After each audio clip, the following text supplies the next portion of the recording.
thank you to everybody who's joining us for today's webinar. Over the next hour and a half, couple of hours or so, we're going to be looking at customer experience and how digitalisation and innovation can help with that. Clearly, hugely important that we talk about this at this current time, given what the sector is going through.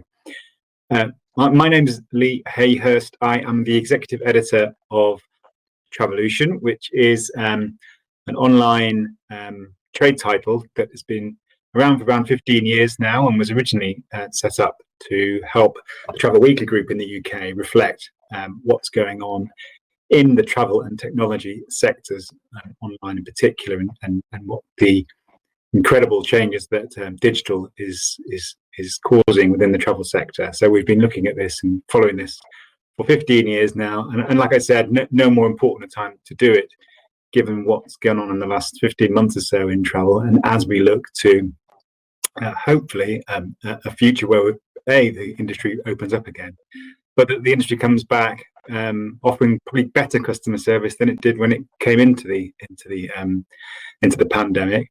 And that was happening anyway. I mean, many companies that we speak to have taken this opportunity, in fact, to look at their technology and reassess things and think about what they need to invest in and what areas they should have been focusing on even before things went very badly wrong this time last year. So I'm delighted that I've been asked to moderate this session today by the guys at Innovating. As the invite set out, Innovating have got together with Oliver Wyman, which is a leading international management consultancy firm, and Digitalist, which is a customer experience solutions provider, to go through some thoughts today, initially from those guys about the topic, and then we'll go into a panel discussion, adding in a few other voices from some of the clients that these guys have, and get some ideas from on the ground. So like I said, the structure is we're going to hear from three speakers first. They've each got their presentation to go through, and then there'll be a panel. Please do take the opportunity to give us feedback as much as possible. We'll try and get through as many questions as we can at the end, and leave you with some, hopefully, lots of good ideas, inspiration and thoughts on how to take your businesses forward. So we're going to hear initially from our colleague Oliver Wyman, and we've got Bruno Despujol. I hope I pronounced that right. It's always tricky. Thank you. Bruno is the partner global head of services and leisure at Oliver Wyman. And he's going to go through a quick presentation for around the first half an hour, take us into this session. So I am going to hand over to Bruno, who's going to take us through it. Thank you, Bruno. Thank you very much. Yeah, so maybe I can share my screen. It's a pleasure to meet you all. To begin with this discussion this afternoon, I would like to go to the recent survey we have been doing over the last months, which has been, as you can guess, tremendous crisis for all the sectors of the travel and leisure industry. And so we had a chance to thanks to our partnership with WTTC and the work we have been doing with the IATA, which is another partnership of ours. We did a lot of forecasts of rebound. So to begin this discussion, we would like to come back on the consequences of this crisis and the rebound that we foresee in the coming months.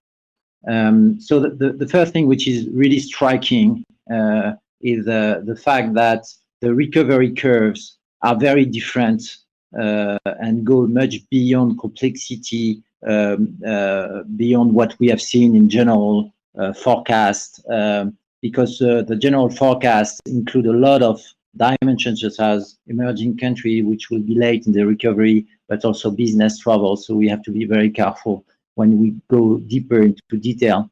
And we see it's a good news because we see much faster recovery in some area, and it's very interesting to point out which are these sectors. So just to give you a quick overview on this, everything linked to leisure will recover very fast. Short haul and domestic, obviously, also. Between hospitality, airline, car rental, we have different patterns, mainly depending on the mix. The long haul and business travel will be the longest recovery curve when you do the math and you do the detailed inbound, outbound modeling. But so these are, let's say, what we forecast. The second insight we have is this is not the first time we see that. And the difference between leisure travel and business travel, we have been observing this kind of pattern in the past. If you take the different crises from the 2009 or even the SARS, which is the example on the left, for the leisure part, we observed what we call the revenge tourism, meaning a catch-up effect just following the crisis. And so we expect to have this catch-up effect that could be between +10, +15% just after this crisis, and most probably even during this summer for the short haul and domestic destination. On the other side, on the right, you see the business travel. And the business travel, at the beginning, we thought that it will be an evolution in the way of working, but now we more and more think, given the survey we do every quarter, that it will be more a revolution in the way of working, with work from home being much deeper than we thought at the beginning. And if we take the last 2009 crisis, in some places, this is example of UK, we never fully recovered in terms of traffic before the crisis because the travel policy were more stringent than the crisis. The third pattern that we need to understand, and we have a full pandemic navigator at Oliver Wyman that help us to build this model, is how fast we will reach the herd immunity by country and even by state, for in the case of the US. And as we know, there was a very strong acceleration in the Q2 right now, especially in Europe, thanks to the acceleration of vaccine production. But you see that you need to consider not only vaccine, but also immunity from undetected cases or detected cases. If you take on the far right, Brazil, the rate of vaccine is very low, but unfortunately, undetected cases has been modeled very, very high. So to understand what's going on, it's very important to understand all these factors, because we know that the herd immunity threshold is a main factor for decreasing the government constraints country by country, and that will trigger outbound travels in particular. And we have a lot of clients right now helping to understand in detail what will be the exact recovery curve for their company given their footprint and portfolio. Now, the main insight we have from COVID is also the fact that it changed consumer behavior, both from the leisure side and the business travel side. From the leisure side, not surprisingly, in the short term, the new domestic destination will be favored. That's exactly the case in China right now. We did a specific survey over there. Less crowded rural outdoor spaces will be favored. Every kind of experiential will be favored. So retail is very important. China is booming right now in retail, but also F&B will be very, very high. And obviously travel agent will be a must-have, but let's say that in a nutshell, everything linked to social reconnection and experiential, even if this is very, not far from home, will be favored compared to very far long-haul destination in the next month. From the business travel, it's a very different story. As we all know, there was a very strong acceleration of teleconferencing, and more business travelers understand that they will be able to do their own business in a different way. And we see a very strong evolution compared to last year. Month after month, we realize that we can do more and more things, not only internal meetings, but also commercial or marketing meetings, a part of it through teleconferencing. So if I go quickly into details and on these two kind of markets, so revolution is big office might be a thing of the past, and we had an expected outcome from the lockdown with increasing productivity, a part of the teleworker that actually find their own way and actually enjoy a part of it, not all of it. And the model we do in a co-working space or for B2B services company is that maybe two days work from home could be a new standard in the, let's say, white collar space. What are the conclusion or impact on the business travel? Two things. First, everybody acknowledge the fact that they will work more from home in the post-COVID era, more, 1, 2 days, sometimes 3, 5 days. And as you see on the bottom left, it's not only non-regular traveler. We talk also about elite members from airline and hotel that think that they will manage to do business in a different way. And what we have seen through survey we did with travel corporates is the fact that most probably the internal related travel will be the most challenged in the future. And this is a very important impact due to the fact that 40% of travel business is actually internal related travel. But it will not be only internal purpose, as we more and more see that everybody realize that they can manage existing relationship via teleconferences, develop new relationship, even develop new relationship, and obviously collaborate effectively or learning and develop more effectively with the teleconferencing. And that's why we expect overall a decrease in this business travel market by 15-20% in the coming years. That we will have a ramp up due to the fact that business travel has been a quite resilient 3% growth in the past, but this 15-20% is now, let's say, consensus around different study we did or other consulting company did. So what are the, let's say, the outputs of all this? We see many opportunities actually, because leisure will be different and will provide a new opportunity in development. We did, and that was a part of the work we did for the G20 last year.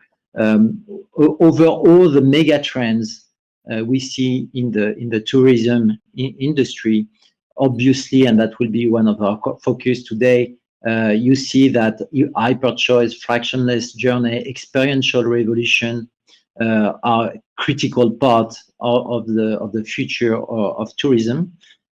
But what is very interesting is the fact that COVID-19 accelerated significant mega trends. And let's say, in a nutshell, digital enhanced experience per product, but also nature tourism and less travel were a large part of what we foresee as an accelerated trends in the coming years.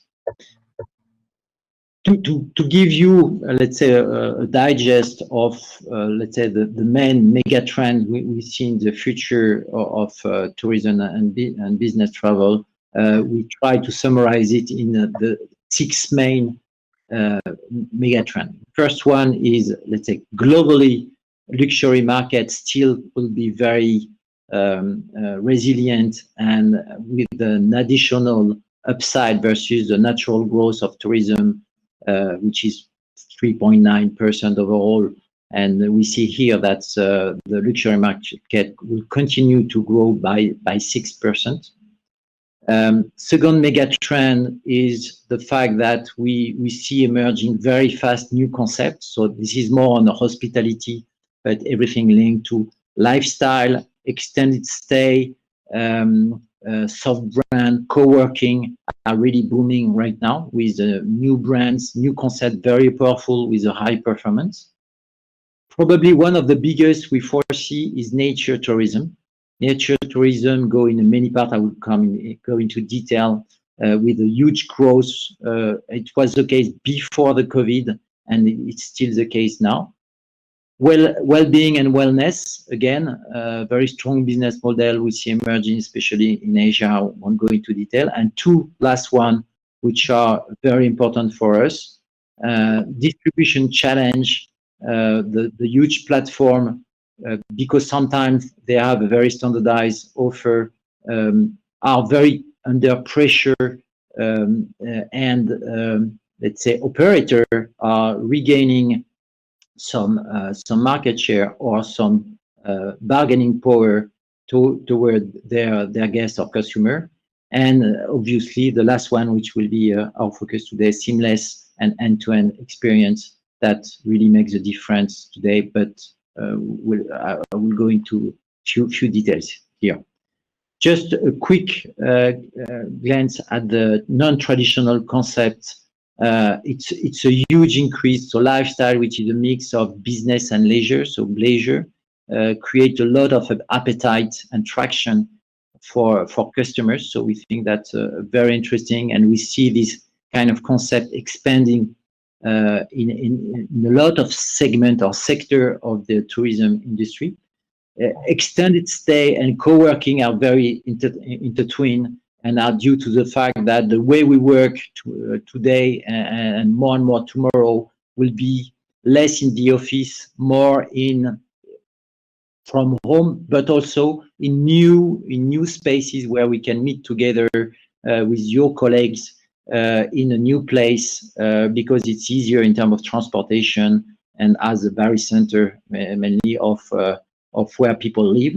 And extended stay is the fact that people will stay in some places in few weeks, and we see that this segment has been one of the most resilient segments during the crisis.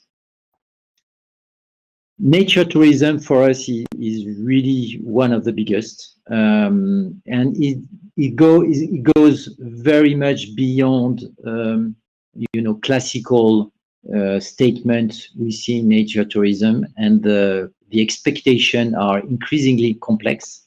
So let's say beyond hassle-free experience, beyond educative transformative journey that you could expect, positive impact is going to be a given and a must-have to succeed in this growing segment.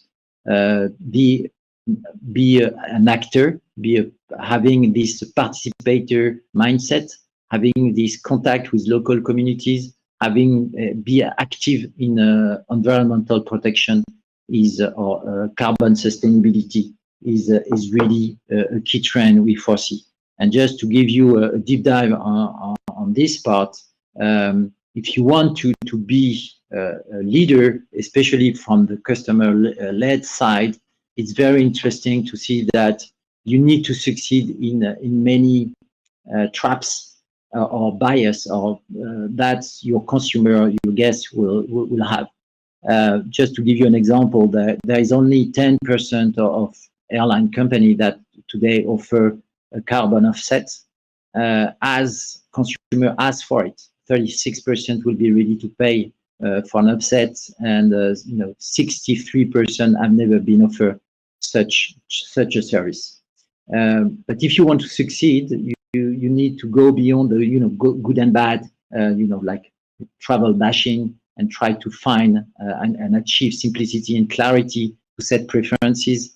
Even if you have long-term commitment, usually consumers don't care that much because they prefer something very tangible now, and they want to act, as we said previously, and they want to have in their own contribution. So the development of nature tourism or nature or sustainable offer is a bit more complex that we saw in the last years.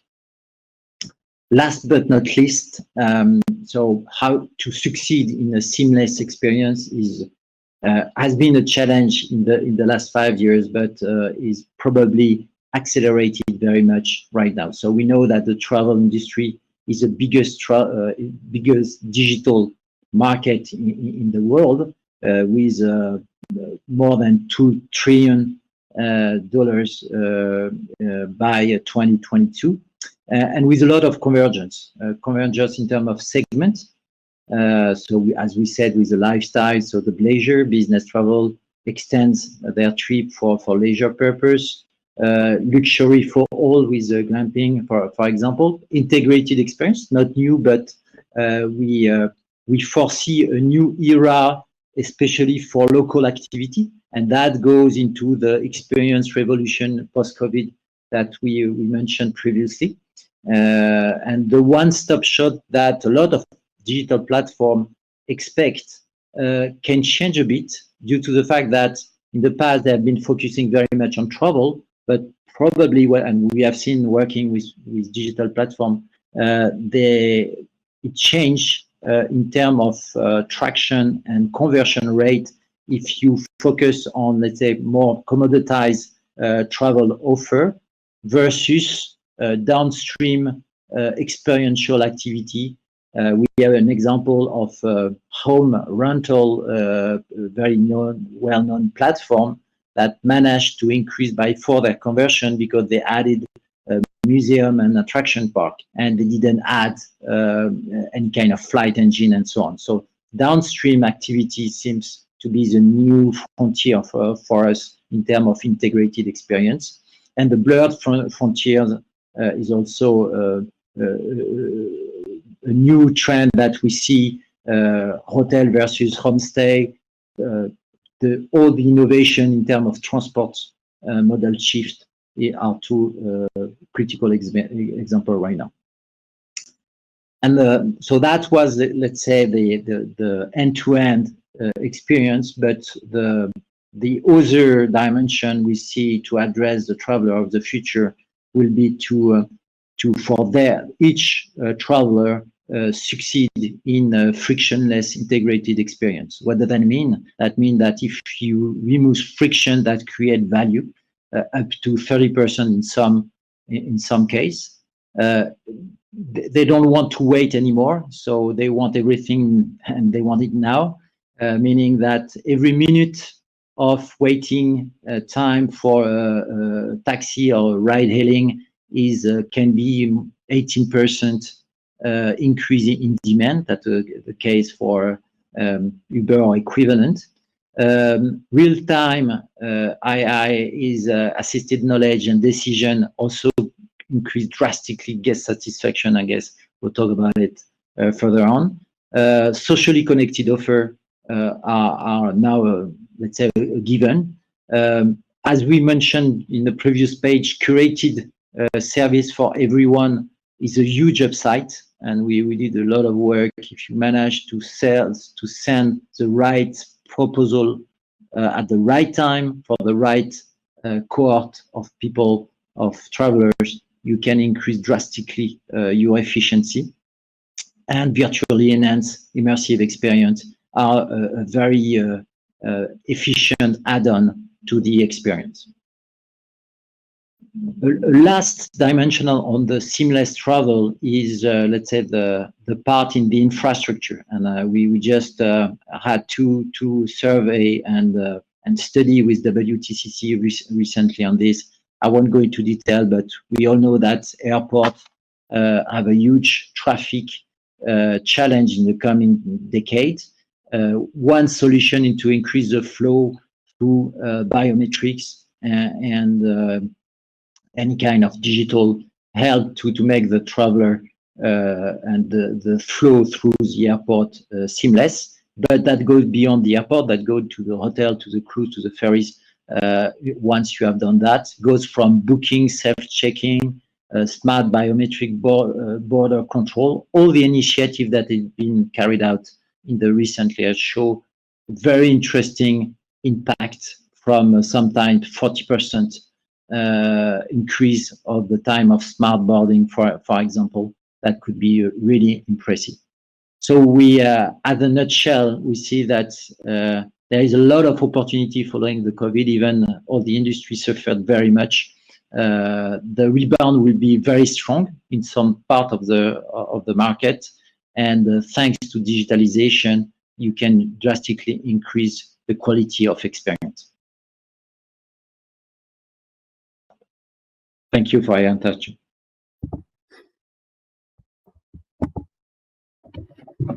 Thanks. Thank you, Bruno. Thank you for that. We're tracking a bit ahead of time on our agenda, so maybe I'll ask Bruno a few questions just to go into a few details on some of the things he mentioned there. But I probably will bring in Yannis next to speak, if Yannis is ready with his presentation, so that we have time for Essa and Digitalist to join us, and we can have him third. So yeah, Bruno, I just wanted to ask you quick about, well, initially about some of the macro issues around the sector's commercial, future. So we talked about, or you talked about, the impact on business travel. It'd be interesting to know whether you think that the long-term impact is going to be more around those higher value big corporate travelers. And then if that's the case, those are the guys who tend to turn left on aircraft and make the most money for the airline industry. If that is definitely going to be sort of long-term suppressed, what does that do to the aviation sector as a commercial entity? And therefore, what is the impact on travel as a whole? Because obviously without the flights, there isn't the connectivity. Do we look for different ways to connect? Do airlines have to rethink their entire model? Or are we going to see something else emerge? I mean, I see actually the potential emergence of something like a hyperloop, which they're developing in the Middle East and the US. Could that be spurred on by something like this? Because the airline model has been somewhat undermined. Yeah, it's quite a question, and thank you. We are working with airline company around the world to try to solve this issue. And by the way, it's a great challenge not only for airlines, it's a great challenge also for hotel chains, because they have exactly the same issue. I mean, in big hotel business travel hotel, the share of value linked to business travel is huge, sometimes more than 100%, because leisure is a lost segment. Actually, what we foresee right now, but we need to confirm in the coming month, is the fact that the business share will decrease a bit, but they will continue to go on, let's say, business class and first class. The question is a question of volume, and so there will be this 15%, 20% reduction, especially on long haul. But on the short haul, we think that the rebound will be much faster. So depending on your footprint, you will have to adapt accordingly. And so it's really route by route, origin destination by origin destination, that you need to rethink your model and adapt your capability. And and that's why I was showing the refined modeling we are doing right now. Unfortunately, there is no one one answer to this question, but it can be very different sector, segment by segment. Yeah, one thing you did show is the resilience of the luxury travel sector. Exactly. And the future for that, but and leisure as well, that go hand in hand. And I suppose leisure as well could sort of lend itself into that, whereby actually maybe the opportunity is that you see leisure travelers more in a luxury sense, and it may just mean that airlines have to look at their product a bit more and try and adapt it to more of a kind of upmarket leisure traveler, as opposed to a kind of purely business traveler, corporate traveler. I think what the answer for me is they have to invest very much in marketing and try to understand what is the future market, because we will have downside and upside, and we think that everything is moving around by geo, by segment, so it's a pretty complex equation. But if you go into detail, I think there are many opportunity and white spaces to conquer. And I did very recently one project. If you invest at the right moment, if you activate the moment, your market at the right moment of the rebound, you take it all. Yeah. So the time to market will be crucial, and marketing activation will be crucial in the coming months to capture these new markets. Yeah, I've got two other areas I wanted to pick up on just before we finish. And actually, I've seen Esther has joined, so I will introduce Esther next to speak. The first one was on climate and sustainability, and I think actually without COVID, we'd probably be talking about that more, because it was the big one of the big issues that we were increasingly facing in travel. And I think you've all heard of Flugskam, which is the sort of Northern European flight shaming trend, and obviously we live in the era of Greta Thunberg. So it's interesting, because the question is it a threat or an opportunity? And obviously you're portraying it to it as an opportunity. There's an opportunity there for travel firms to portray their sustainability and their commitment to reducing their environmental impact. But ultimately, maybe it requires us to fly less or to travel less. So it'd be interesting to see how that pans out, and whether COVID's made a difference to that. COVID in one way has, I think, made us think more about our impact on the environment, but at the same time it's prevented us from traveling, so we're all desperate to get back out again. So it will be interesting to see what the impact of that will be on what will be, I think, probably the next big challenge for travel. Oh, absolutely. It's fascinating to see what's going on right now. So clearly, not let's say much beyond travel industry, COVID accelerated the awareness of sustainability, and we see in terms of regulation a lot of acceleration over the last 2 years, I would say.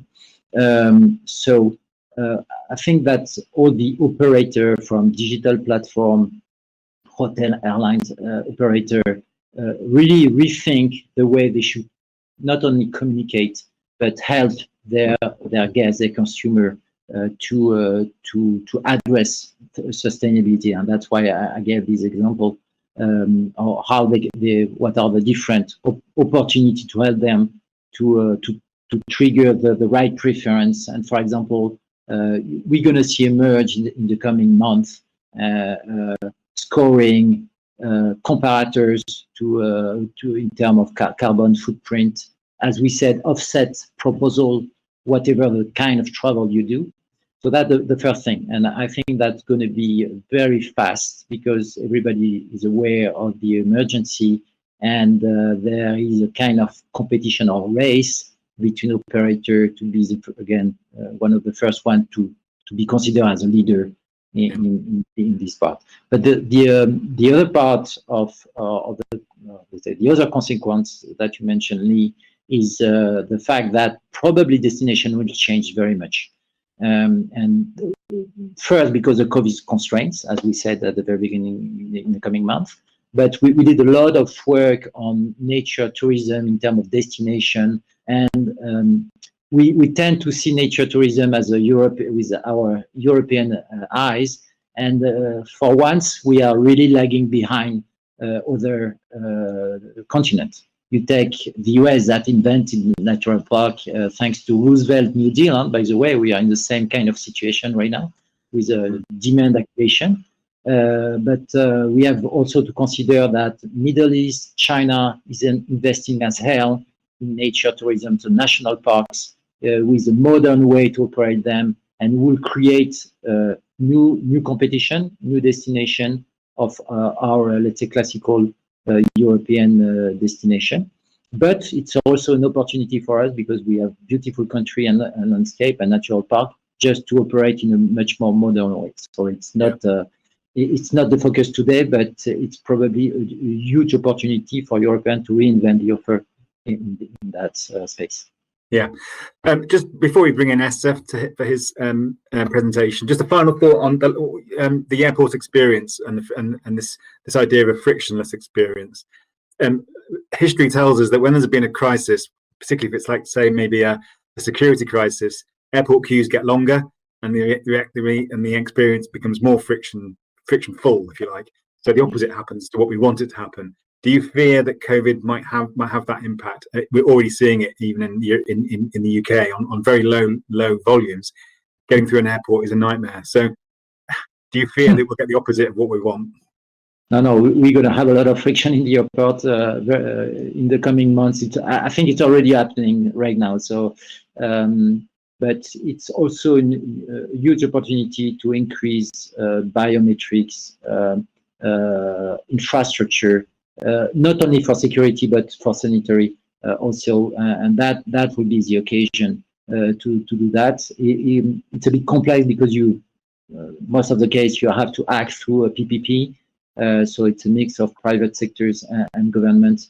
But what we can see, thanks to the work we've been doing with the WTTC, is all these initiatives really accelerated over the last 2 years. And I think that's the only way to get rid of the flow, very high challenge we will face not only on the coming month, in the coming decade anyway. Yeah. But Bruno, thanks very much for that. Your time is done, apart from you're joining us for the panel later. So if you disable your camera, we'll see you and just sit down and listen to the rest. We can see you later on. Thank you. Thank you. Essa, if you enable your camera and we can see you. Hello, Essa. How are you doing? Hey. Welcome. Nice to meet you. I'm going to hand over to you. You've got a presentation. You'll share your screen. Essa Netamo is the head of Digitalist. And Essa is going to take us through some ideas on innovating the customer experience. So I'll hand over to Essa and he'll share his screen. Thank you. Okay, great. Can you see my screen? I can see it now, so I think you should be ready to go. Okay, good. Thank you. Yeah, so nice to meet you all. So my name is Esa Nettamo. I'm actually not heading Digitalist, but what I'm heading is customer experience design and insight unit. And today I'm going to discuss about customer experience innovation, which is what my team and myself, what we are doing on a day-to-day basis. But yeah, let's start. So first, what I would like to kind of discuss about is a bit about the kind of how we human beings perceive experiences. There's been a lot of like research done on that, what people actually remember about the experience that they go through. So if you think about this today, for instance, on your own, like you have probably used different services. Some of you might have commuted somewhere. And if you start thinking about what do you actually remember of those experiences, or if you go a bit further and you think about your last holiday, like what do you remember from that experience? And like I said, there's been a lot of research done on this, and the research shows that we remember the peak moments. So we remember the highs and we remember the lows. Of the experience, but and the experiences, they might be sometimes the peak moments might be a bit of unexpected. So for instance, in this one is the coffee shop, which has this kind of coast figure on the cafe latte there, which is a surprise for that. So in that coffee shop experience, that might have been the kind of thing that you remember and the thing that you talk about to your friends, or you show it to your friend if you're having a coffee with them. But what's striking in the research is that we don't really remember the kind of the everyday excellence. So we don't, like, people are like really bad at remembering that the normal experiences. So if you think about like going to, for instance, to an amusement park, you might remember the like a roller coaster ride, but you don't necessarily remember when you were like buying like popcorn or like enjoying some other rides there, because we can only remember the peaks of the experience.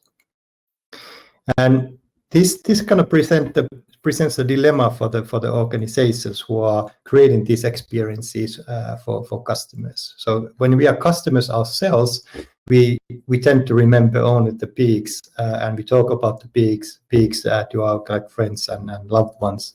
But when we're actually designing those experiences as part of the organizations, we tend to focus on fixing problems. We then be able, trying to identify the friction points and just try to fix the friction points and create frictionless experiences. And the dilemma there is that the customers, they don't really care about those. So the care is a strong word, but at least they don't remember those things. Nobody talks about an experience on, for instance, on an airline, if it's normal, if it's good standard, good experience. So if I go to a seat, I can find my seat easily. The instructions are clear. Seat is clean. The food is okay. I don't really talk about those experiences to anybody. So even if the airline has spent a lot of effort on creating really standardized frictionless experience, I don't really remember anything of that, and I'm not talking about that experience to anybody else. So then you're not getting having me as an advocate promoting yourself to some other cases. So what should you do if you are into trying to innovate your customer experience? How should you approach that in a way that you actually start making a difference? So when we start working with on a new client, we start by analyzing their existing experience, and we use the hierarchy of customer experience by Anderson, which works exactly like a Maslow's hierarchy. So you have 6 levels, and you can't get from one level to another level before you fulfill the requirements of the first level. So in this pyramid model, the first level is the functional requirement. So if I'm buying a mobile phone, for instance, I might value the camera functionality, and I might have certain functional spec for that camera. So I'm checking out whether that mobile phone has that functionality that I'm looking at. If they don't, I don't really choose that one. Then the next one is reliable. Staying on a phone metaphor, is the battery life reliable? Is the internet connection reliable? Does it really function without having any bugs in it? Then the third level is usable level. So can anybody use that service, regardless of any disabilities? So if I have poor eyesight, or if I have hearing challenges, I still need to be able to use that. And then, of course, the basic usability related things, that it's so easy to use that I don't need a manual. I don't need to ask for help to be able to use that. Then the fourth level is the convenient, which is a bit more tricky to explain, but I usually explain it in a way that that's the expectation level. So that's the customer expectation level. So when they subscribe to a service, or when they buy into a product, or go on a holiday, they have certain expectation level, what I'm actually expecting. And if you meet those expectations, then you get to that level. And then above that is when you're actually starting to exceed the expectations. So you have to create these pleasurable moments where you really exceed the customer's expectations. And if you do those often enough, then you start to become meaningful brand for the customers. And to be a meaningful brand, that's a really challenging task. There ain't too many meaningful brands in any one of our lives. And for myself, for instance, I can think of 2. One is Apple. I've been an Apple fanboy for 20 plus years. And today, and then over that 20 years, they have exceeded my expectations multiple times.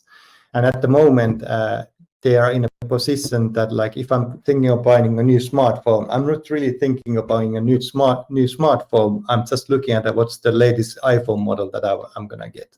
So I'm not even considering any other option there.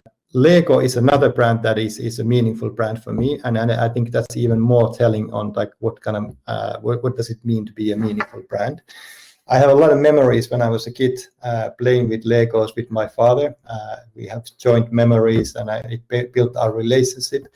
And now that I have kids of my own, I'm constantly playing with Legos with them, and I can see how their kind of structural thinking is improving, and we are building memories together through the Legos. So Lego as a brand is a kind of meaningful brand for me.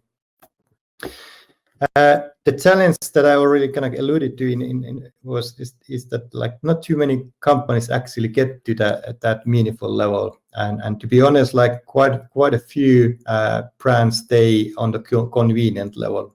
And of course, there's nothing wrong on being on a kind of convenient level. It's already like good achievement, and because at that point you have removed all the kind of friction points from your experience, and it is like standard good quality experience. But it's not really remarkable. Your customers are not really talking about you to their kind of friends and loved ones, and you don't really have that kind of loyalty aspect to it. So what we try to do is that when we work with clients, is that we start from the customer. After all, we are customer experience innovation agency. We start from the kind of customer point of view, but we also start from the brand point of view, because the whole purpose of the brand is to kind of position you on the market and differentiate your services and your products from the market. So I'm approaching from two angles. So one from the kind of bottom, like fulfilling the customer requirements, the expectations, and then from the kind of brand perspective on defining those kind of signature moments where which differentiate you from rest of them and create those big experiences for customers. So this is what I use if I talk about like customer experience to customer experience professionals, but often we need to be able to kind of articulate, so what does it really mean for business? So what's the benefit of investing in customer experience for the bottom line? And for that, I use the other pyramid, which is on the right-hand side, which is it matches exactly to the one on the left-hand side, but it talks more about the business aspect of it. So if you stay on a like first two levels, so you have the kind of functionality that the customers are looking for, your services are reliable, but you have a lot of pain points in your experience. Your NPS score is probably quite low, and if you look at your like customer lifetime value or lifetime, it's quite short. So you are losing customers all the time because there's just too much pain for them to bear.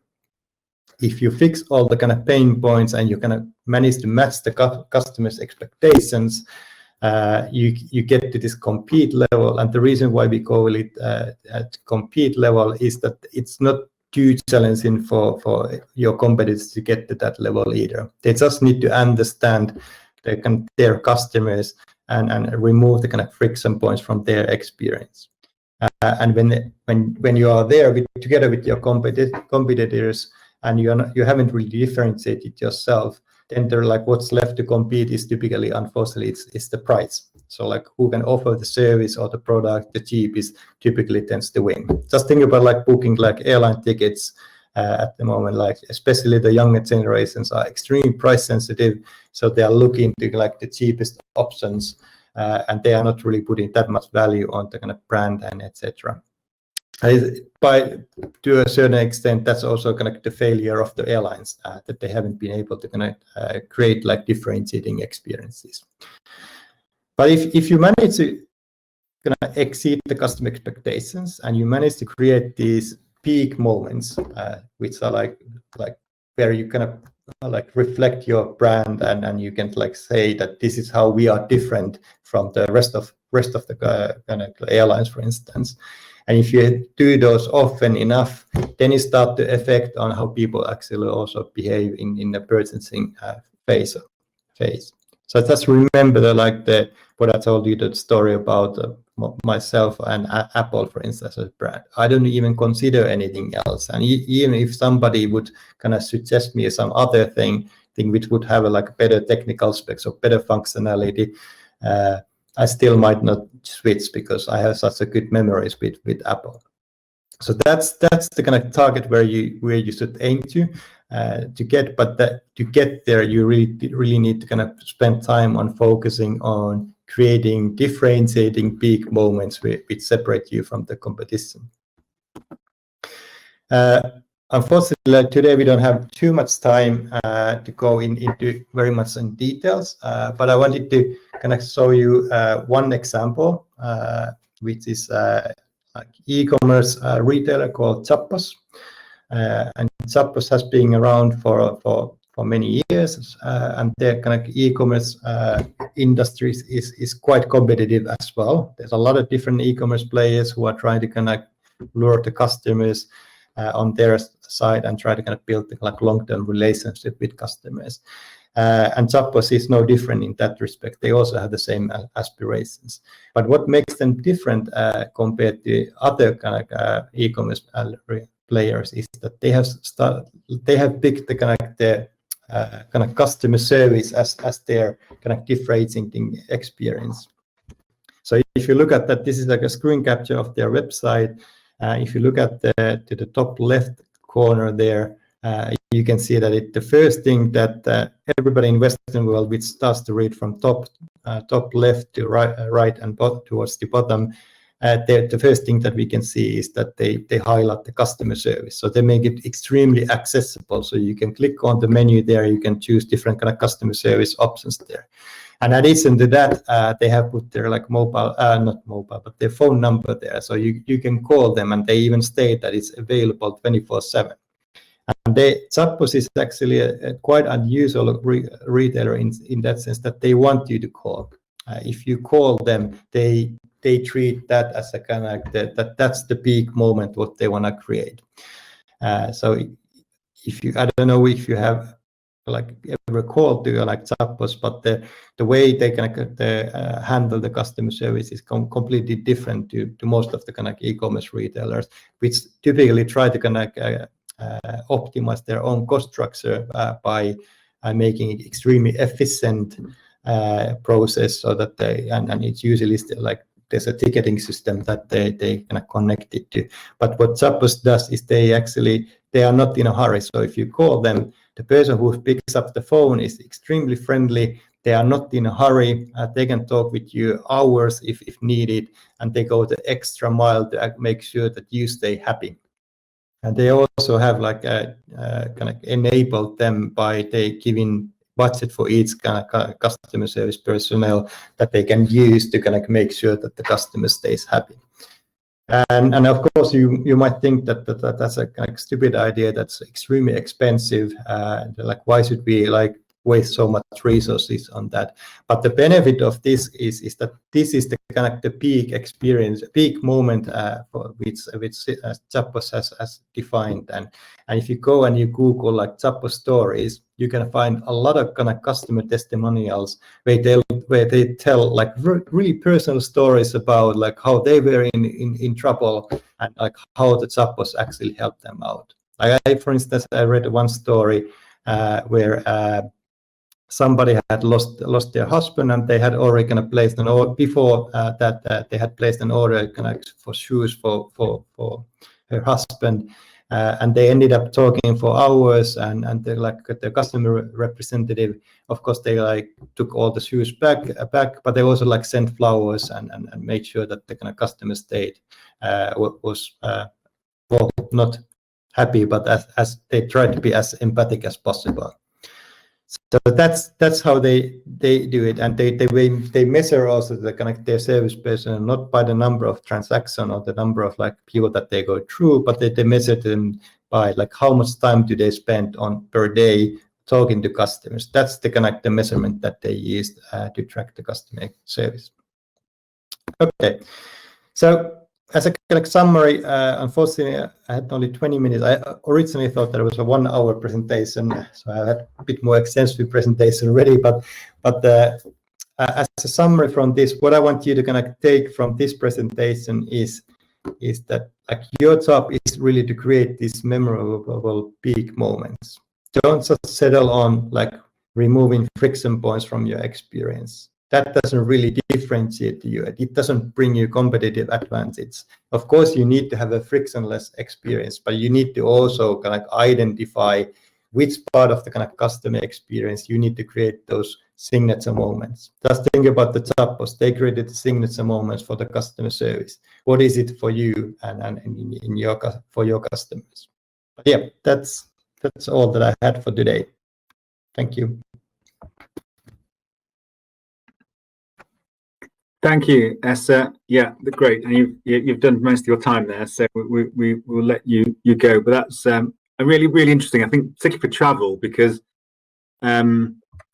what I was thinking during it was experiences are all about, and travel is all about experiences. And actually, in some ways, the industry maybe falls into the trap of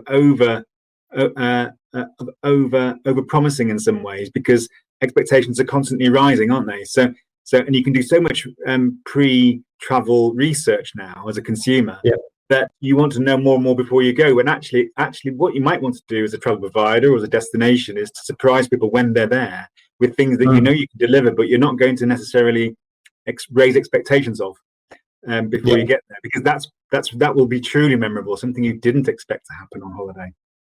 Yeah, and then it's also like when we are planning our travel, we are also like loading it up with like high dreams that it's gonna be amazing. So the expectation level is already quite high. So it's difficult industry to kind of exceed the expectations, but definitely there's also like people also invest a lot of like effort and those typically are the like memorable experiences, the travel experiences. Yeah. And also, I like the idea of you also remember the bad experiences, which is clearly true. So it just goes to show that you've got to make sure things work, and you make that basic experience just work, because people will come back and they will remember that time it didn't work, won't they? Yeah. And what I left out from that is that the research also says that we remember the peaks, and we remember the end of the experience. So especially if you didn't do well, then it's really important to focus on the end experience. Like how can you save the day for the customer? Yeah. Okay, lovely. We're at 1 o'clock, so we are due now to hand over to one of our hosts today, to Yannis from Innovating. So welcome, Yannis. What I should have said at the beginning and at the outset was, not only is Innovating your hosts today, but as they are saying to you, they are award-winning, and the reason they're award-winning, and there it is, they won the Travolution Award last year for the best technology product. So congratulations, Yannis. We recently published a video interview with Yannis all about that. So do have a look for that on the Travolution website. And we're just about to launch our awards for this year. So if you want to be able to put one of those lovely banners on your websites and on your presentations, please do enter our awards. So for the next 20 minutes or so before the panel, I'm going to hand over to Yannis. He's going to share his screen and go through some of his thoughts on how to actually do what we've been talking about so far. Over to Yannis. Thank you. Great. Thanks, Lee. Thanks for the introduction. And it's been the highlight of 2020 for Innovating, having won the Best Technology Product Award at the Travolution Awards 2020. And also thank you to Bruno and Esa for really insightful presentations. I will start mine by stating the obvious, that COVID-19 pandemic is the definitive before and after event in our lifetime. We may well say that it gave a new meaning to the abbreviation BC and AC, before COVID and after COVID. One thing that stayed true with this crisis, like with so many other crises in the past, is that the crisis brings opportunity. The last 16 months have been particularly hard for individuals, families, businesses across the globe, but there has been some positives as well. For starters, mRNA, the genetic technology behind the most widespread COVID-19 vaccines, has long held a huge promise, but has run into biological roadblocks, so to say, for many years. Thanks to the vast resources that were made available for R&D on vaccines, all these roadblocks were cleared out within a few months, and now mRNA vaccines have become a promising platform for the cure of other diseases like cancer. But what's pertinent to this forum here, to this conversation, is what many analysts agree upon, that 3 years worth of digital transformation happened in just 3 months during the first lockdown of 2020. What that means is that a larger percentage of the population a large percent of the population now can teleconference, use video conferencing.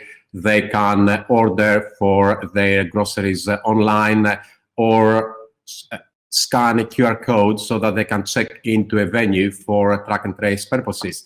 So it's fair to say that today's customer, your customers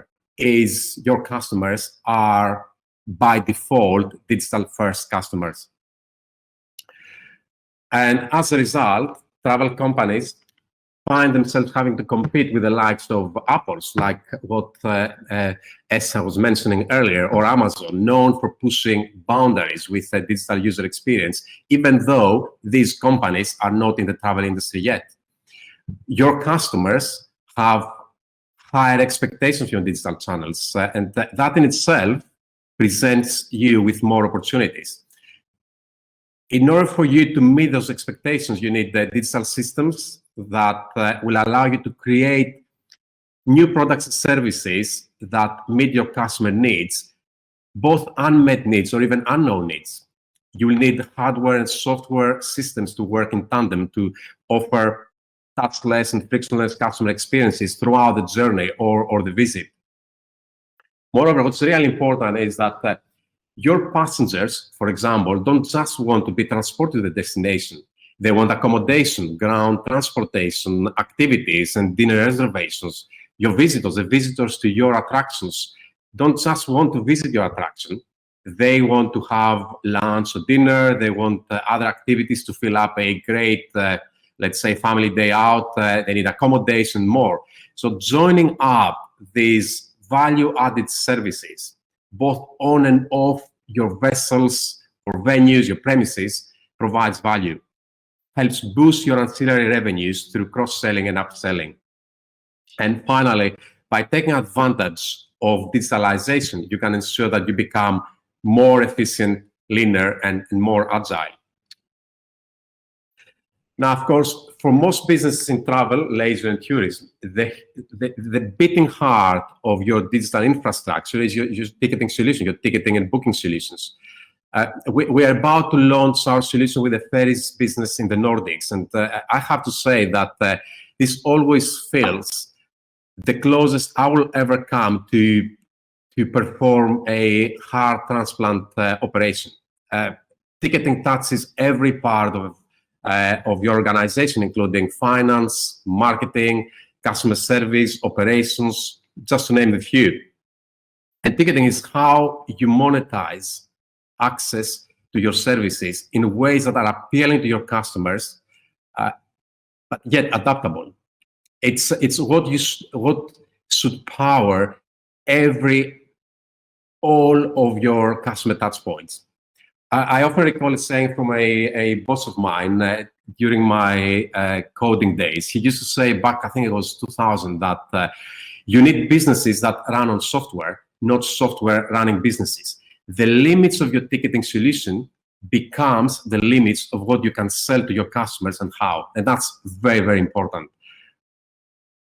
And in order to meet the needs of your digital, by default, digital first customers, as we said, you need your ticketing to be able to handle complex inventory. So it's not just the journey, it's not just the admission to your venue. You may be able to sell more tickets for different experiences, either your own experiences or external experience, which lends itself very well into having a platform that is built for upsells and cross-sells from ground up. A true omni-channel platform is not just about buying the ticket online. It's making sure that the customer has a seamless experience. Yes, you're going back to the points that Esa was making about, focusing on the highs, but of course you need to be avoiding the lows so that the experience is not overtaken by the lows, and making sure that the experience is seamless is really important. It's not just about focusing online or focusing on the premise.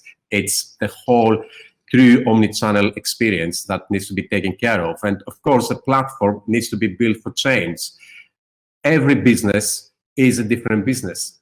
And for that, you need a platform I mean, most of the platforms out there, or the platforms out there may cater for 90% of your requirements, but the other 10%, which is down to your own idiosyncrasies, needs to somehow be met. And having a platform that is easy to extend is super important, and of course, very easy to integrate.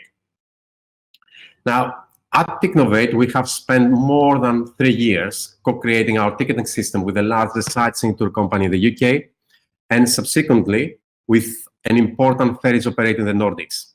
Our genesis story kicked off with a very simple brief. You have 4 million customers each year.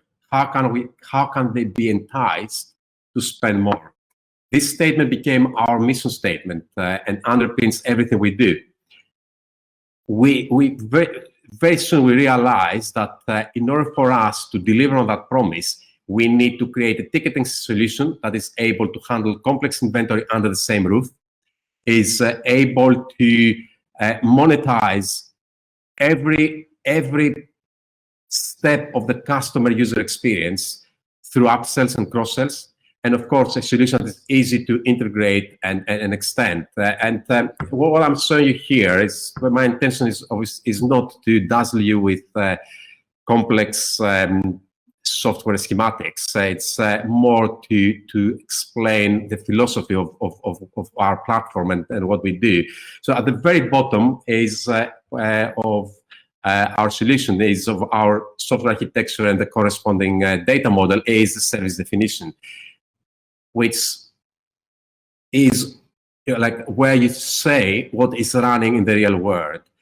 Is this, are you offering, is it an event that takes place in a theater, at a theater, or with certain sitting plan, or a dining event in a restaurant? Is it a museum or an attraction? Or are you offering journeys from A to B, or from A to B to C to D and backwards? When do these services take place? What's the timetable? What's the available inventory? And as we move further up, the next layer allows the administrators to deal with sales capping and allocations. So what that means is that it's down to you to decide what percentage of your inventory gets sold where. Obviously, all your inventory should be sold through your direct channels, but you may choose to sell only a small percentage of your inventory through voucher companies or through trade partners. Or you may need to honor your contract, whereby you have allocated a specific part of your inventory to a trade partner. And then as we move further up, what if you are selling food and beverage, or sell merchandise, parking, or duty-free as part of your services? You can set those up in the ancillary items layer and link them to specific services, so that customers are presented with these options when they buy tickets for the services. And this is a great opportunity for upselling and cross-selling, of course. And then moving further up, the product layer is where you describe how to monetize access to the services. Are you selling daily tickets? By daily tickets, we mean tickets for specific date and time, or for a specific time of day or specific date? Or are you selling undated tickets, meaning that someone can book a ticket now and they can then use it anytime within a specific time range? Or are you selling passes, where you package up access someone can access your service or services 10 times within a time period, within the summer period, for example? Or are you offering upgrades, more flexible tickets, or priority boarding? And moving all the way up is where you set up your promotions and combos. And of course, in this multi-layer architecture, every layer builds on top of the other layer. And that's really important to mention. So with the combos and promotions, someone can create ad hoc promotions to drive sales, or they can set up combos where you sell two of your products together. So a customer can combine two or more of your products within the same booking user journey, or once a customer added the product to their basket, to be presented with relevant recommendations of other products, your products, or third-party products. You can see this diagram linking back to the Maslow's hierarchy of needs pyramid that Esa has presented earlier, where at the bottom we start with the fulfillment of the basic needs, and as we move upwards, we essentially move towards the fulfillment of the full potential of a business. And of course, from this diagram here, if you need a different way of monetizing access to the services that's currently not available, we can easily extend the product layer of our solution to include it. And this is the only place where we need to change, we need to extend, and then the rest of the layers will work as they are. And that in itself allows us to very easily extend, adapt our solution to customer needs.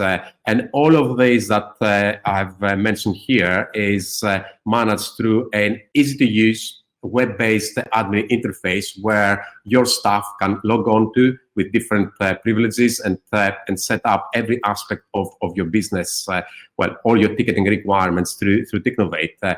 And this is really key for many businesses. I asked the CTO of a Ferries business that chose Technovate over other ticketing system with decades of presence in this industry, why they chose us. The obvious question, why they went with us. And he said that he has worked with some of these other solutions, and he knows what he will get is a very rigid data model and architecture, and at times it will feel like trying to fit a square peg in a round hole. And whereas the philosophy of our platform is completely different in that we expect change and we welcome change, and we have built our solution for that.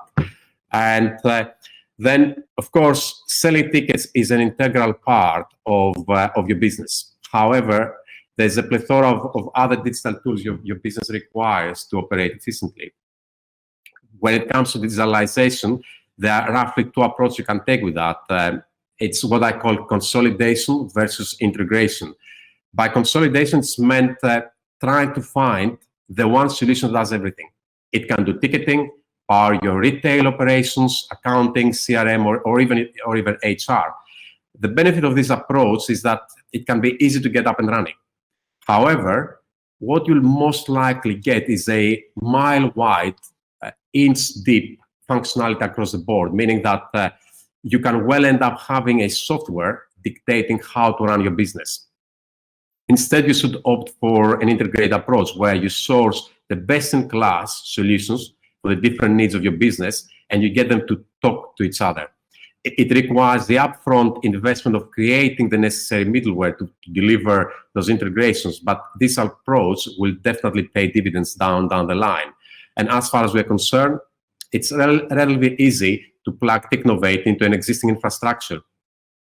And our solutions does come with a number of out-of-the-box integrations with popular CRM solutions, payment systems, accounting. We offer integration with more than 4,000 online travel agents out there, and the list is increasing. And then moving on, everyone today talked about touchless and frictionless customer experience, which is a must-have. Frictionless is always the case. Of course, due to the pandemic, touchless is also quite popular, and of course, one can argue that a touchless customer experience is frictionless by definition. What it means, how easy it is for your customers to check into your services, how easy it is for your customers to purchase tickets if they haven't done it online at your premises or even at the city center. How it is for your staff on the ground to handle booking inquiries, to upgrade, to offer upgrades or cross-sell your products with other products of yours or external products. The good news is that there are a plethora of hardware options available now that are robust, ergonomic, and I would say inexpensive enough that these hardware solutions can give you the tool set to offer a great on-premise customer experience. What's the key is for the booking systems, for your booking systems to be able not to just integrate with this hardware, but to harness any hardware capabilities to offer customized experiences that delight and, of course, speed things up. At Technovate, we're about to integrate with the best-in-class self-services ticketing machines and access barriers for a ferries operator. And those systems come with cameras and sensors that are able to, for example, read the car plates or work out the length of the car. So instead of providing the out-of-the-box API for them to integrate, we are building we're going to build a custom API for them that takes advantage of these new data points that are made available through these sensors to offer a customized user experience for each customer coming up with the barrier, so that for example, the language can be pre-selected based on where the car has been registered, or we can bring up a booking registered against a car plate, or if you're starting a booking from scratch, to pre-select certain information like the car type. And this type of thinking is essential in order to innovate the customer experience. And I'll close my presentation by saying that there's never been a better time to be digital. A couple of times I caught myself wondering as to how we would have dealt with the pandemic if it had happened 10, 5, or even 3 years ago.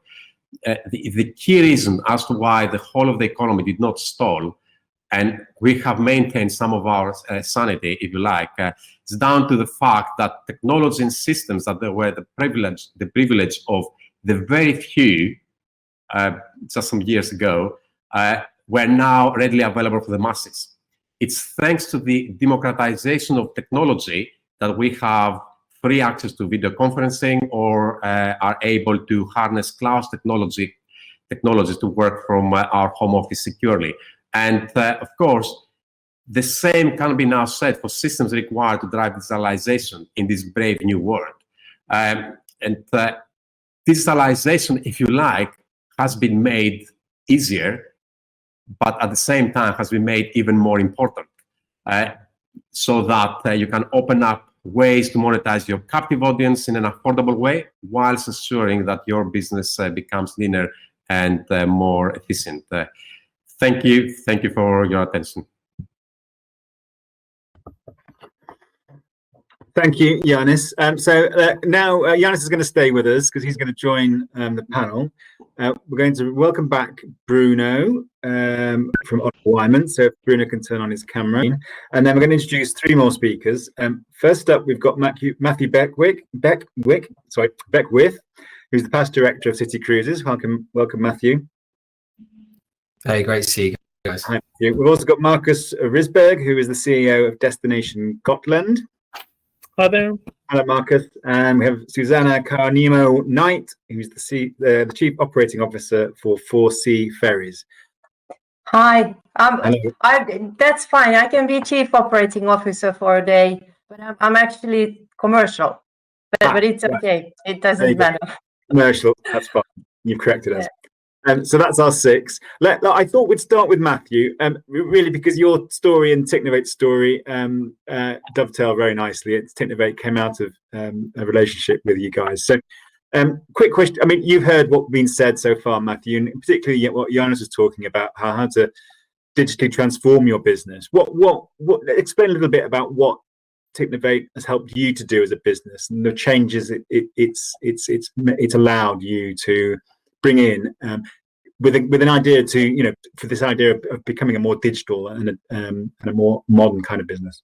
Yeah, of course. Thanks, Lee. Well, I think it's the journey actually started in 2018, and City Cruises were looking for a new ticketing solution that would meet the needs of the complex needs of the company. And after a significant amount of time reviewing various options, it was clear there was not one that would deliver on our requirements. So we actually teamed up with Digitalist to develop Technovate. Post go live, we were actually quickly able to recognize significant operational savings as the admin interface allowed our teams to streamline various functions. So I think we've reduced capacities across all tourism venues right now. Tasks such as the management of ticketing inventory while handling changing pricing and promotions are an essential tool for any business, and they really allow you to manage the capacity to its full potential.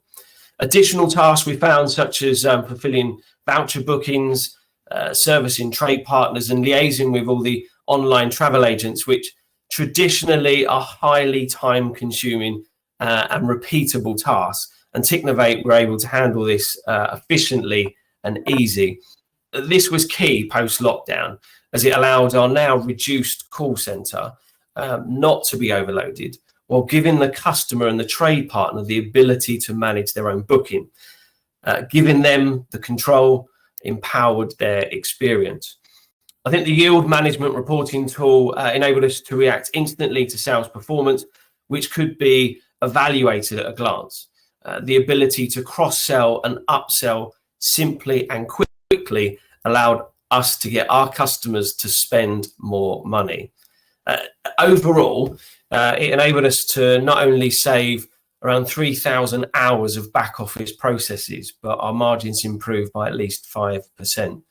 So following the government guidelines on reopening, we were able to respond instantly, as Technovate already met all the new demands that were placed on businesses post-COVID.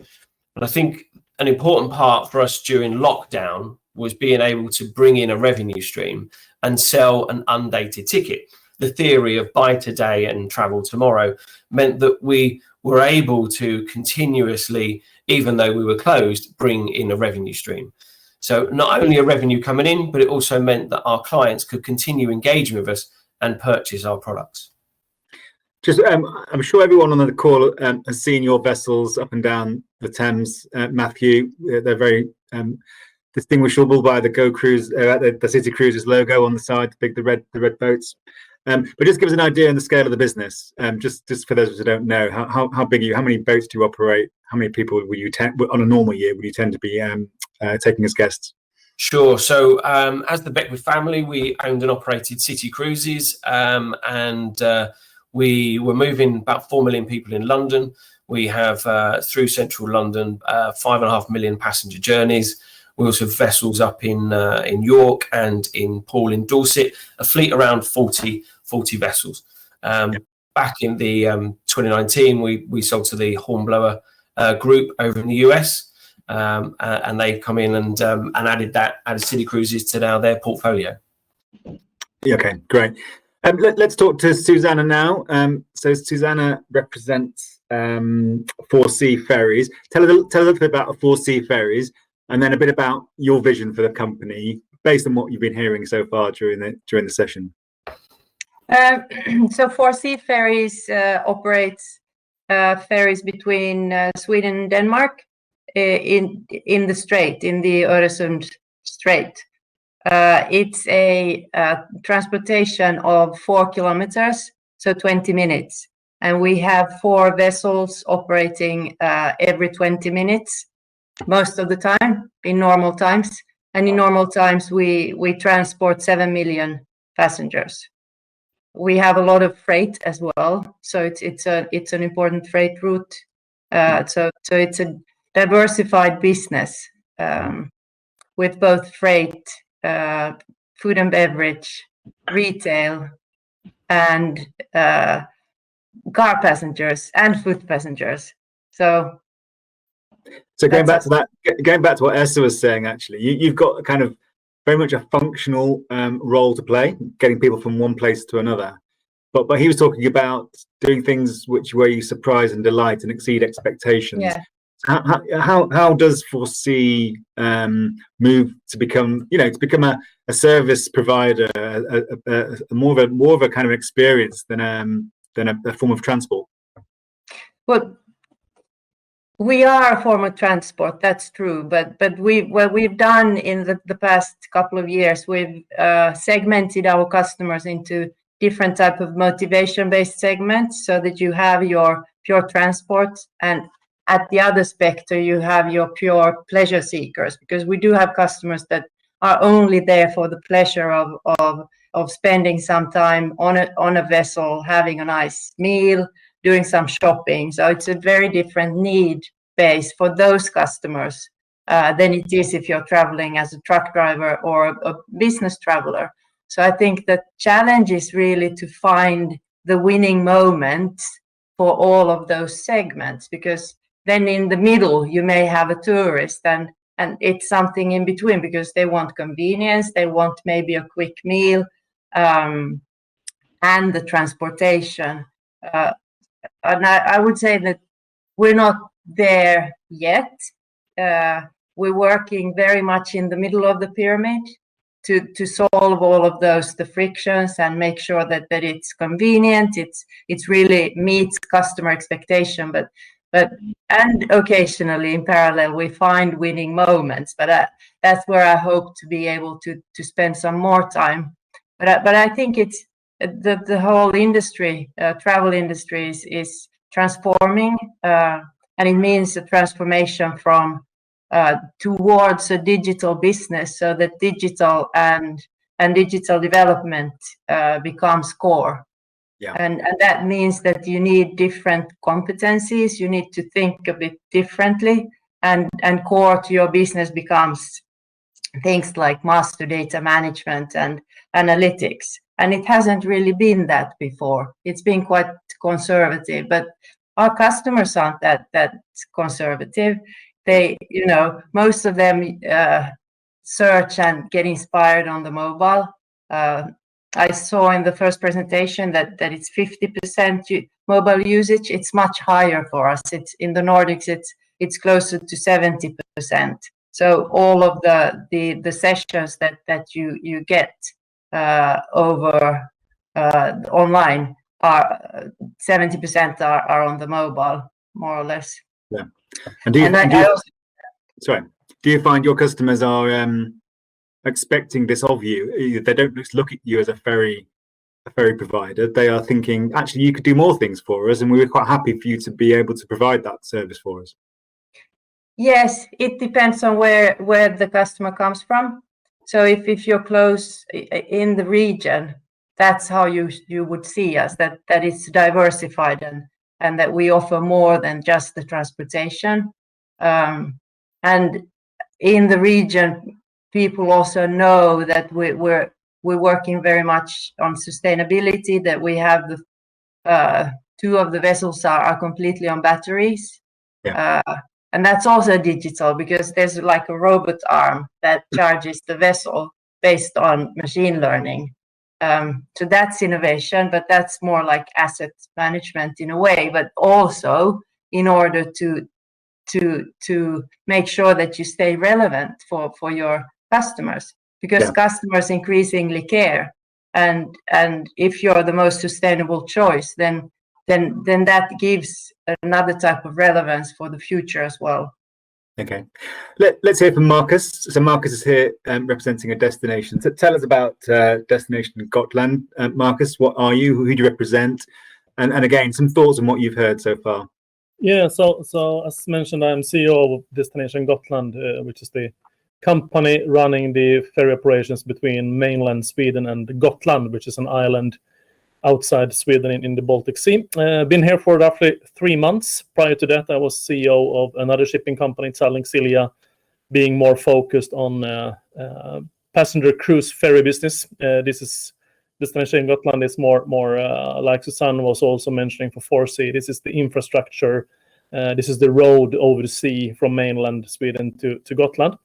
So different type of passenger ferry operations, but I'm also representing Passenger Ferry Association, which is an organization for all 13 passenger ferry operators having traffic on Swedish ports, having more than 25 million passengers altogether in those companies.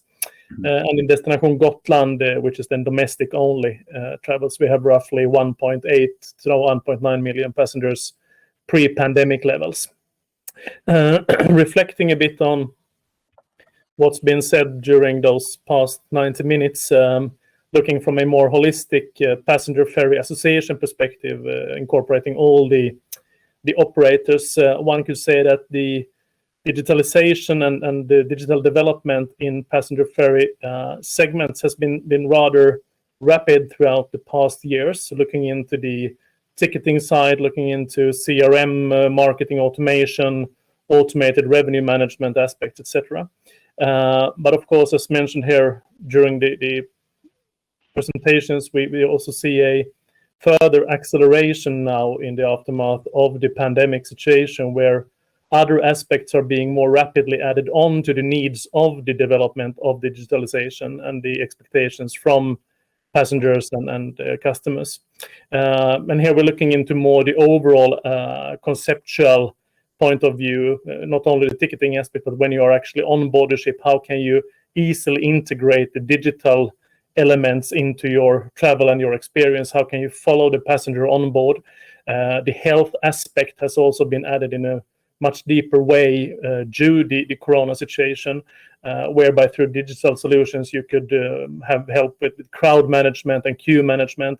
And we've also been into touchless services, has been mentioned here also.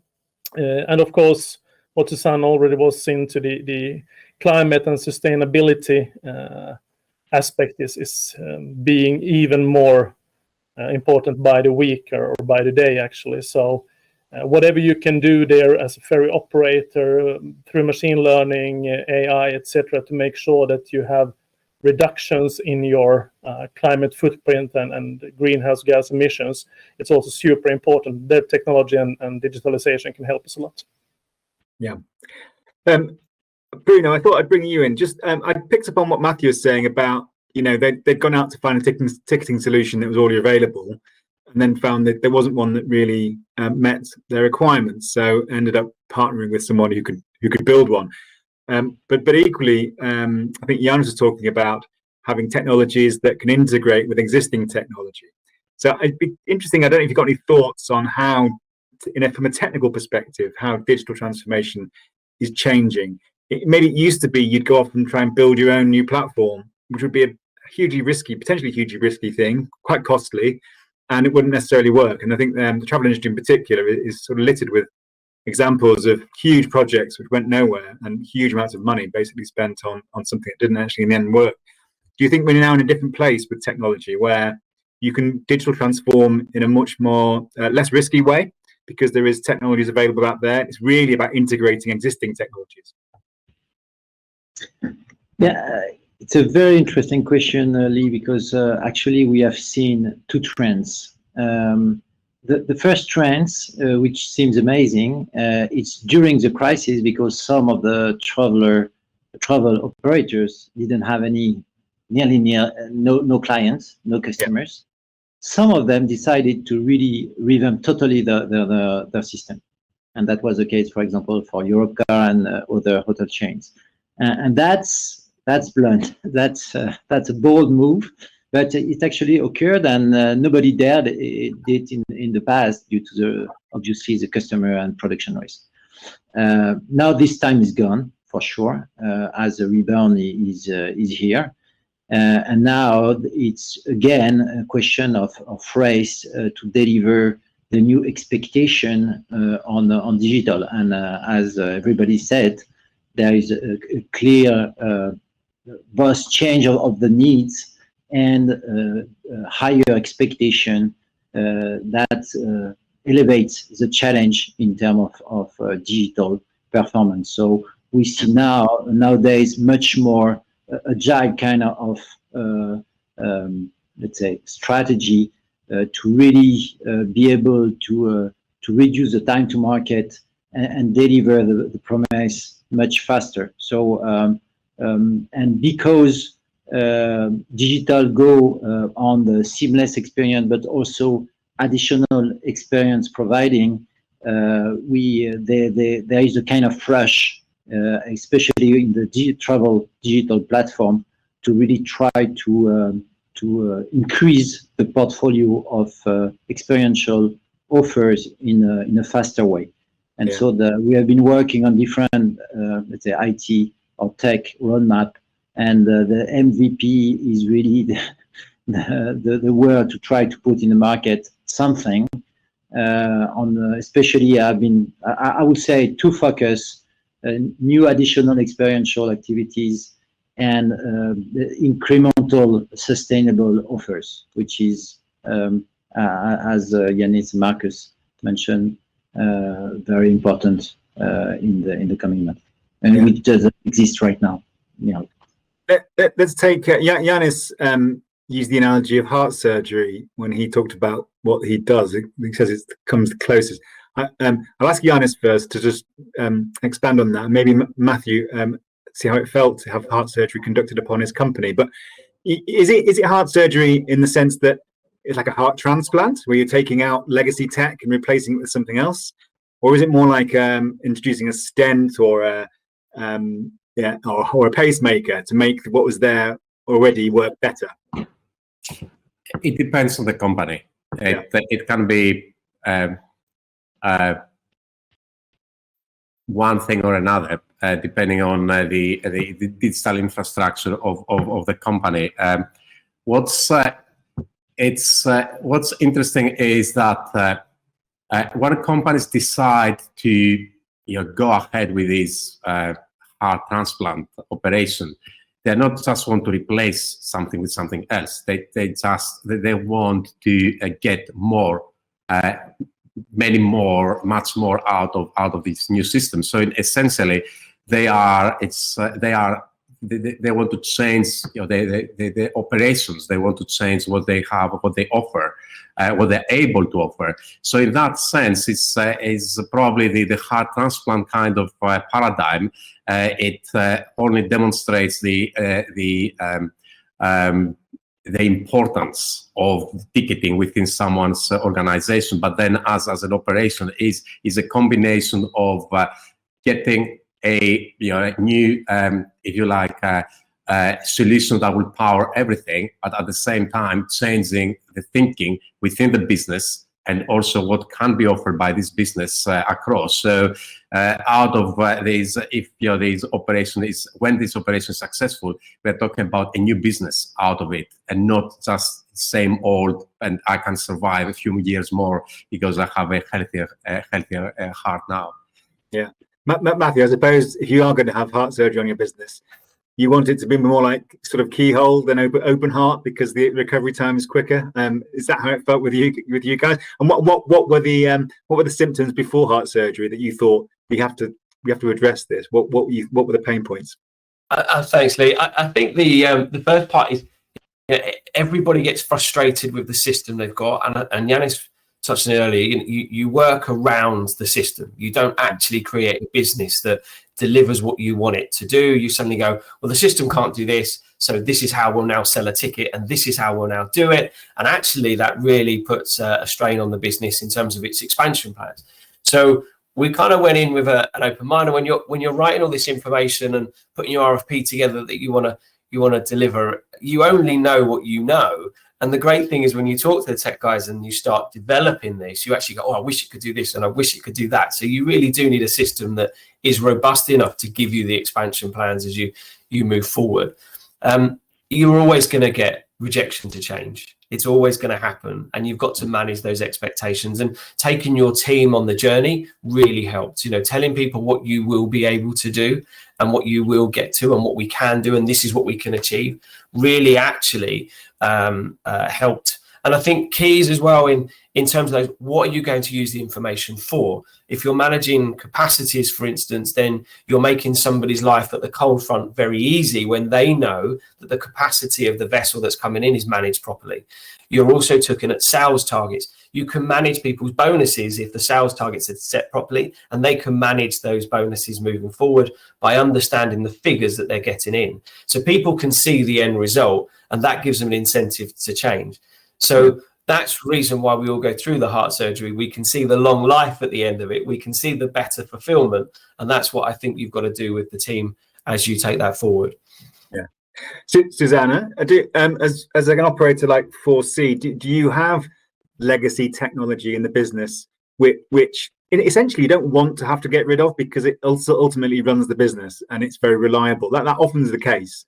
The legacy is I don't think the case is that we don't want to get rid of it. Yeah. Some of it we're quite happy to get rid of, but on the other hand, of course, it does the job at the moment. I think one of the challenges when you're doing this type of heart transplant is that the organization often isn't really ready for agile development and not used to it. So they're used to having a very rigorous sort of requirements period and then a project, and then boom, something arrives. Whereas now it's incremental and it's in pieces, and it won't be perfect from the beginning. And I think that's quite difficult for a traditional organization to get used to. So, yeah. We haven't got much time left. I want to just spend the last few minutes just talking about things. I guess we've talked a lot about from the company point of view, but let's just think about from the customer side, because that's ultimately what we're talking about, customer experience. And if that's right, then really what you do behind the scenes almost doesn't matter as long as the customer's happy. Marcus, we heard earlier about raising expectations, and also this is all about, I guess, increasing revenue opportunities for everybody. And it seems to me the customer is in a position where they may be bombarded with people offering them stuff. From if people get this right, you've got their car hire company offering ancillaries, you've got the airlines offering ancillaries, and may have used an agent that may offer them additional things. The danger is everyone gets this really right, and the customer gets bombarded by offers that they don't really want, or they've already bought, or so on. So it seems to me there's a danger here for the industry as a whole that it doesn't coordinate this move towards better customer experience and actually ends up with a worse customer experience. Is there a potential danger there? Do you as a destination have to make sure you're working closely in partnership with other entities in the industry because they have a part of the customer as well? As a starting point, I could say that everything boils down to making sure that you have relevant messages and relevant offerings to each and every customer. And what Susanne was already into, if you do your segmentation properly, and if you know your customer base good enough, then you have the capability, hopefully, to tailor make those messages and offerings in a way that they become relevant. And as long as you are relevant, then probably the risk is rather low of what you're currently trying to explain. And of course, the other aspect, the more actors who are bombarding the same customer with same type of offerings or same type of experience, then there is a risk. And us as a package provider and infrastructure provider for the traveling to Gotland, of course, it's important for us to make sure that we are in close and good cooperation and dialogue with all those other partners to make sure that they are not sending the same type of messages as we do, or vice versa. So we need to structure this together and have a very, very close contact. Yeah, but Matthew, I suppose City Cruises guests are in London. They're looking for opportunities to do interesting stuff. Going back to what Esther was saying about people remembering the highlights, and in some ways wanting to discover things for themselves. It's a tricky one, isn't it? You as City Cruises, you want to be given the you want to be accredited with showing people something they didn't expect, but also you want them to sort of buck it up front, so and therefore they're expecting it. So there's a difficult balancing act between those two things, isn't there? Yeah, definitely. And I think you touched on it lovely earlier. Under promise and over deliver. One of the things that you could try and work on is little things like, if you've got an event coming on and people are coming on for a dinner cruise, then why not give them a welcome drink they're not expecting when they come on? So it's the smaller touches that you can add that value to. And in terms of when you're selling to a customer, you've got to bear in mind that there's only a limited amount of time that a ticket box, if somebody's walking up to buy a ticket, you have to process those. So the more agents you've got selling your tickets, whatever channel, the better it is for the company. So you're trying to place that with everybody as much as you can, and be part of that experience, that journey, and a link on. So one of our link ons were with the bus companies. You buy a bus ticket and you'll get a free boat trip with us, and we're adding to that experience. And that's kind of where we've always seen what we could do. It's a destination in its own right. It's an experience in its own right. It's not just a way of transport. Yeah. Interesting. S's example of the fashion retailer, which name escapes me now, but when he was said that they want to talk to you on the phone, and for as long as you want to talk to them, that's not been the case, I guess. I suppose to date, you get the feeling for a lot of companies, it's getting you on the phone. If you're on the phone, getting you off as quickly as possible. That seems to be a really interesting way to go about it, is to flip that on its head. Is that something a brand like City Cruises could look at, to say we want to be with the customer personally as much as they want to be with us? Yes, but if you're moving 4 million people a year, and you've got a limited time with everybody. So actually, it's about making the processes as quickly and as easy as possible and as painless as possible for everybody. So when somebody's trying to book a ticket, you need to make it as easy as you can, and whether it's through a voucher coming online and then allowing them to manage it. So the only time we really want to talk to somebody is if things are going wrong. So we've got to try and get a system that doesn't allow it to go wrong, and they turn up. And the age demographic of that is phenomenal, with obviously the younger generation coming in with a lot more technical on mobile, that we're not even interacting with them. Whereas as we're going to the further up the scale, then we're getting more conversations, but also the price is changing, the product is changing. And it's not really about, sometimes it's not about, do you have this for sale? It's actually, they want the reassurance. I think Disney trained that when somebody says to you, what time's the 3 o'clock parade? It's not actually what time is the 3 o'clock parade. What they're really asking is, where is the best place to stand? How early do I need to be there? What do I really get to see? And it's all the additional questions they want to know. So if you can offer that, and you can get in that with that time with that customer, then that is, it's fantastic. Okay. So we're nearly up for time. We scheduled to finish in a minute. So I think maybe it's time to wrap things up. I'd like to say just thanks everyone for joining us today. Maybe a last word to Yanis as one of our hosts today. And you can say farewell, I guess, was part of this answer. But we've got 3 operators that are related to going on water here. But this isn't just about the ferry industry or the river cruise industry, is it? What we've been talking about today is something for the entire travel industry to think about. Yes, exactly. It's we started with City Cruises being a sightseeing tour company, and we moved on to not moved on to, but we are also extending our solution into the ferries business. But as I showed with my diagram, which was probably too busy, but the way we built Innovating is so that we are decoupling the service from the product, so that we can be adding more services when it comes to what we are selling, being an event, a conference, or a journey, and then having a different layer as to where you define how to monetize access to this service. So in that sense, we are making the platform agnostic, in that whether it's attraction, whether it's on water or on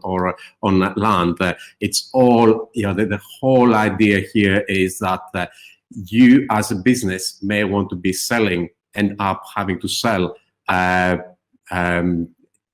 journeys and dining experiences or accesses to conferences at the same time, because that's part of your portfolio, what you do.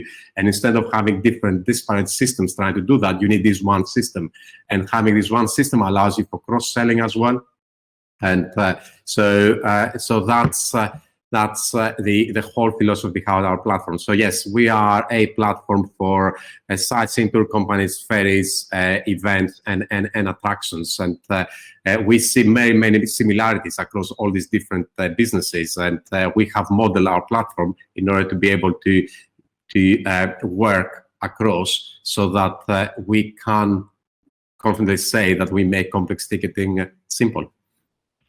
Great. Well, that's it. I see people are dropping off, so we'll call things to a close now. Thank you to Bruno. Thank you, Susanna. Thanks, Matthew. Thanks, Yanis. And thank you, Mark, for joining us today.